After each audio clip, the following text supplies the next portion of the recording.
Yes, that's coming up next, but what exactly is it that makes the Next Time trailers so memorable? I think we all can remember when they used to give us such power into seeing the future, or even a chance to let us know that the heroes would be okay next week. I started my journey with the One for the Impossible Planet back in May 2006, being weirded out by the sight of the Ood.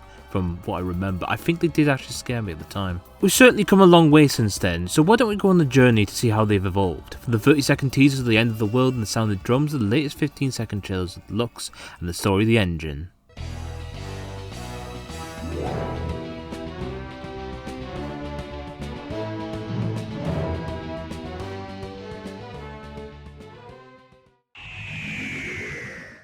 Why do we have Next Time trailers in the first place? Well, this is all because a lot of the episodes in Series 1 tended to underrun as they didn't time the episodes correctly during the making of them. So, in the post-production phase, often before the episode was finalised, they would work under the footage of the next episode to make a teaser trailer for the next episode to give the viewers a glimpse of what could be next to hook them in for watching the next episode that next week. Which starts off with the first series, which if I had to describe the trailers that came out for that series, it would be prototype. Like, the building blocks are there to make something great, but because they were mostly done last minute, they feel like they needed another draft. However, there are some that definitely showed how good they could actually be in this early state, which are the ones for Dalek, Father's Day, Boomtown, and The Parting of the Ways. If I had to pick out a standout, it would be the one for The Parting of the Ways, as it teases people for the upcoming battle and war which the characters have to face, without giving too much away. It's stuff like that which I think makes these trailers work effectively. I think the rest of the trailers in the season sadly have elements that just don't work, whether it's the slow pace of the end of the world and the Unquiet Dead trailers, or the spoiler ruining of the aliens in London, World War III, and Bad Wolves, which I think is the most egregious of all because they decided to spoil the Daleks because they thought the press would spoil them during the time. The worst contender would have to be the long game for it being slow paced and ruining the tease of the Jagrafest. You can see what they were trying to do. It's just after the trailers started to improve for Dalek, this one needed some more work to iron out the kinks just to make it a little more special. A new Doctor arrived and we continued onto the Series 2 trailers which showed a bigger improvement, especially of the ones for the Tooth and Claw, School Reunion, Rise of the Cybermen and the Idiot's Lantern. The reason for this improvement was after seeing how haphazard the Series 1 trailers were, Russell decided to bring on editors to help edit the trailers with specific rules to make sure that they were of quality this time. However, there's some oddities to this season. For some reason the Edge of Steel lacked a Next Time trailer which messed up the closing theme, and Russell decided to censor the Satan Pits one not to spoil the reveal of the beast. For some reason the trailer for the Army of Ghosts was a minute long, so it foreshadowed more of the finale. Speaking about that trailer, it's my personal favourite this season. Its longer length added more to give the story an epicness that just makes you want to watch to find out what is exactly going on. My least favourite is probably the one for the girl in the fireplace, just down to the fact that it ends on a bit of a damp note. I think it should have ended with Annette's voice calling out to the shot of the broken clock. It probably would have made a better polling for what they were trying to do with this one. Next came Series 3, which continued the good streak of the trailers. The ones for the Gridlock, Evolution of the Daleks, Lazarus Experiment and the Human Nature are brilliant examples of the streak in action. For trailers that were oddities in this season, it was just 42 this time, which originally didn't have a Next Time trailer and just had a mid-season trailer instead. 42's Next Time trailer would actually be put on the website before being reinstated for the DVD release. Now when it comes to different ones, Series 3 has an abundance of them. The Family of Blood has a snapshot of John and Joan's possible life, Blink with its warning to the viewers not to blink, the sound of the drums turning the table for seeing the further adventures they tagged as the Master. But I saved the best for last. The trailer for The Last of the Time was something completely different. It felt like a trailer for a thriller, being a countdown using the drum beat to show us how bad things had gotten now that the Master was fully in control. It's still what I'd say one of the most memorable trailers of all. Series 4 came afterwards and the good quality of the previous trailers carried on with the series, with sadly the Doctor's daughter probably being the weakest. The good? Well, you have the epic countdown of the boys in the sky, the hurry reactions for the one in the forest of the dead, the tense reactive shots for midnight, and how amazing turn left could be in just 30 seconds. But the best? Hands down, the one for the Soul and Earth is just 30 seconds of how you can hype everybody up for something, just picture after picture after picture, before giving us glimpses of just mere seconds of what the next episode was going to be. Utterly fantastic. Oh, and the specials. The What Was the Mars one was the best. Need I say more?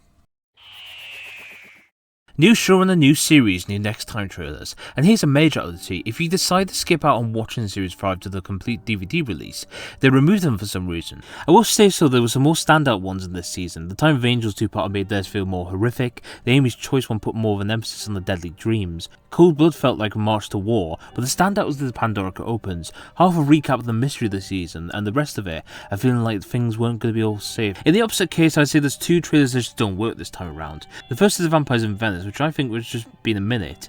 It sort of dragged on a little. The other is The Lodger, which has just recapped the pre-titles, which I think was a bit lazy. Series 6 came next, and sadly we started to take a dive with them. To describe most of them this season, it would be average, even for the good episodes like The Doctor's Wife.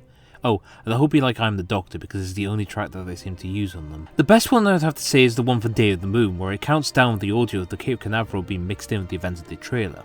It did actually feel like a good proper action tease this time around. The worst one would have to be Closing Time, as it ruined the surprise of the Sidemen just like how Bad Wolf did it.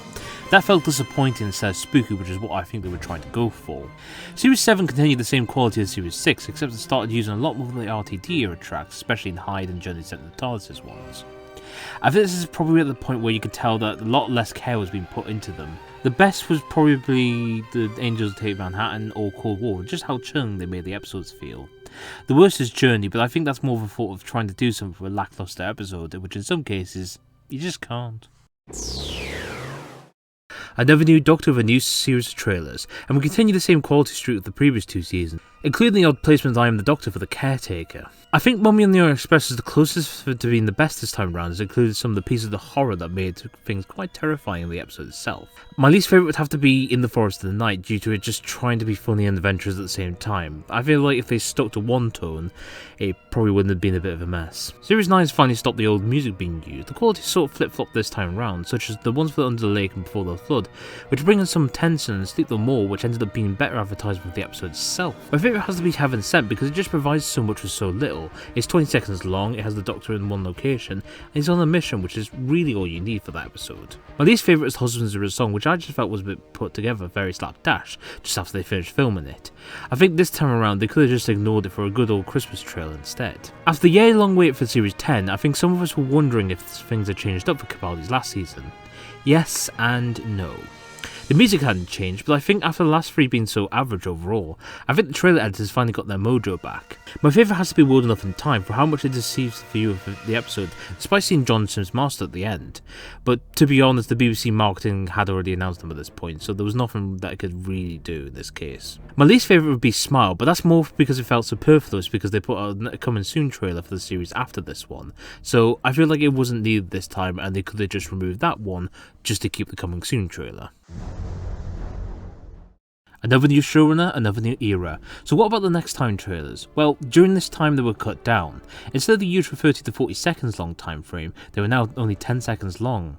That being said, the one for the Witchfinders was probably the best this time around because it used its 10 seconds it had to find some really good shots and hyping up Alan Cumming as King James I.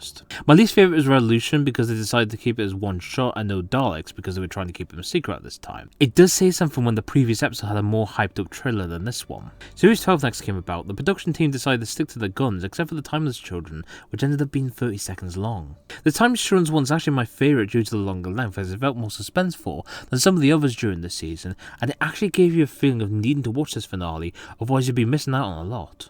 My least favourite is Fugitive's one, due to its end being less powerful with just being Ruth asking her partner if he trusts her. I think a more powerful moment can be better chosen just to replace it. With the delayed rate, it was kind of weird seeing the Flux experiment with the length of the trailers of the series. Will the Sun Torrens was 20 seconds, Once Upon a Time was 10 seconds, and the rest of the season ended up having 30 seconds ones this time around. The one for the Once Upon a Time ended up being my favourite just because it decided to mess with us in 10 seconds alone. This is the one that after seeing the trailer, you just couldn't miss the episode afterwards. My least favourite actually has to come from the 2022 specials, with this one being from Legend of the Sea Devils. The shots before the Sea Devils were good, but half of the trailer just being a blurred shot with the Sea Devil coming out was really not the best idea, was it? We get into the new era and we start off with them missing all the 60th specials. In hindsight, this made a lot of sense as it allows us a breather to find out what actually would happen next, especially in Wild Blue Yonder's case.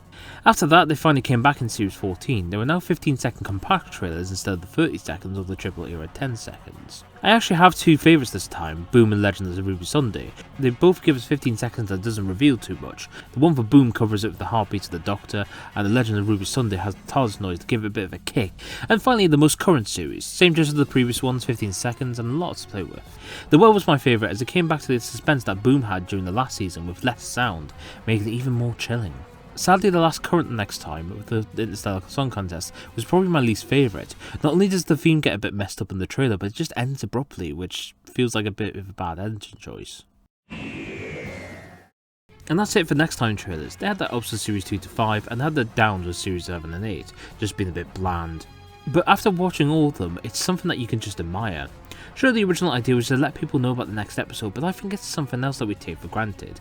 It took them until the 60th special to finally remove them, but they actually came back fighting, like the show itself. Who knows what the future might entail for them? Will they disappear, or will it be longer, more pronounced, and might spoil the entire episode? Who knows, eh? Who knows? But anyways, I've had enough. I'll be seeing you